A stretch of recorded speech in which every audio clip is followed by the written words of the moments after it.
Hello, thanks for joining me, Jaleisha Gadling, licensed marriage family therapist.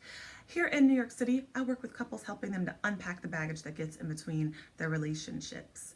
Now, today, I wanted to continue building on what we've been talking about the past couple of weeks around navigating the holidays and better managing stress and anxiety that can come with family gatherings and dinners and just all the traveling and logistics and family personalities and extended family and all that good stuff that can create a little bit of around this time of year. And so a big thing that can really alleviate some of that and set yourself up so that you're not as susceptible to becoming overwhelmed is you setting, identifying, and really implementing really firm boundaries, especially with family.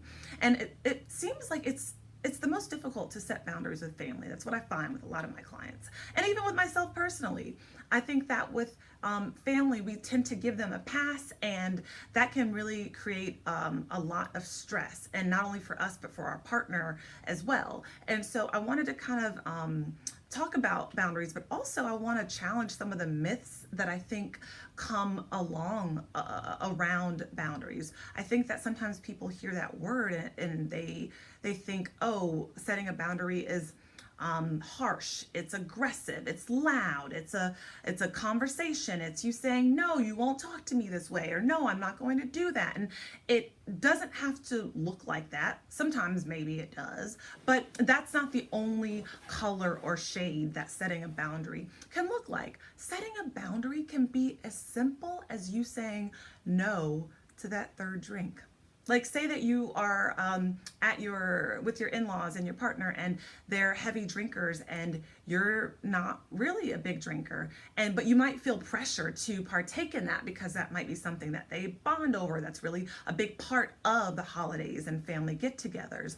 You can set a boundary for yourself and say no, and you don't have to explain anything or feel bad about it or have guilt over it, or feel pressure. And another thing that's really important with all of these different things that you might put into place is that if you are in a relationship and with your partner during the holidays, that they have your back and that they support those boundaries so that you're not alone in this. They shouldn't be pressuring you to drink if you've already said, hey, I really don't want to drink that much.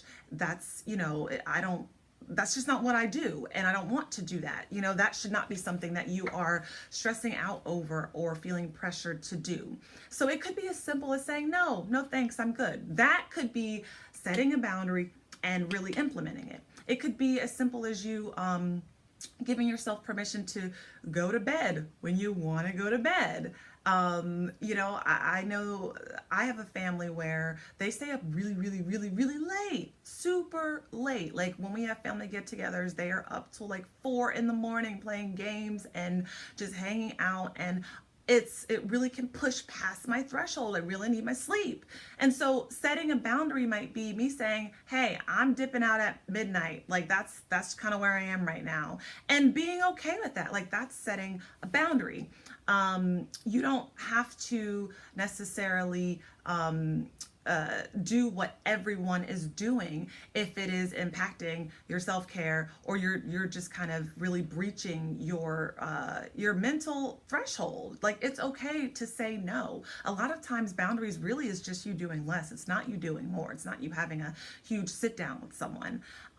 So another example of a boundary that you might need to set for yourself to better manage stress during the holidays is giving yourself permission to not have to answer every question that your nosy Aunt Nancy might come at you with.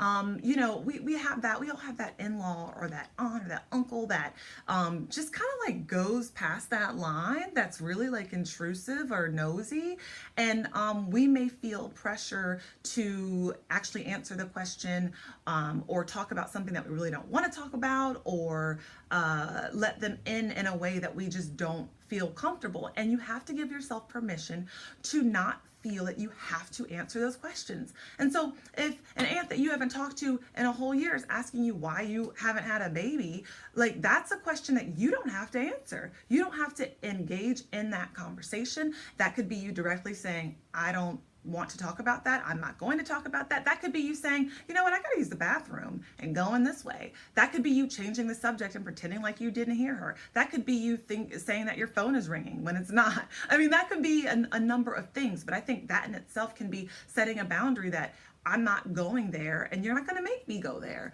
And so I think giving ourselves permission to not engage in conversations or questions that we find to be crossing the line can be really, really important. And also, if your partner is there with you, that they can have your back with that. And that doesn't mean that they necessarily have to say something or come in, but I think it's important for you to reflect on past interactions or conversations or dialogues that have happened in the past that have caused you a lot of anxiety, that maybe you are scared that that's going to happen again, that you go ahead and talk about those situations and kind of have a game plan of what you are going to do should that happen again. And that might entail you kind of checking in with your partner. If you know that your aunt tends to kind of go in and is really nosy, you might check in with your partner, and if she gives you that signal that you guys set up, that might be the signal that the two of you are gonna go outside and get some air and kind of like, whoo. You know, there's so many different things that you can set up for yourself for when those sort of interactions happen. You don't have to just take it. I guess that's really the big takeaway that I want you to have from today. I have created a guide for the holidays that can help you with some different tips to better manage and not be so susceptible to feeling overwhelmed with anxiety around the holiday season. It's called Surviving the Holidays When Anxious and Annoyed. If you haven't gotten it yet, make sure you click on the link below, check it out. It's got some really solid tips. This is just a little smidget of it that I talked about today, but there's some other really great goodies that I'm going to continue to kind of talk about and build on through the end of the year. And so you guys tune in, make sure that you are subscribed to my YouTube channel if you're not already, or that you're on my my mailing list so that you don't miss out on videos and blogs and goodies that I have coming up. I will talk to you guys soon.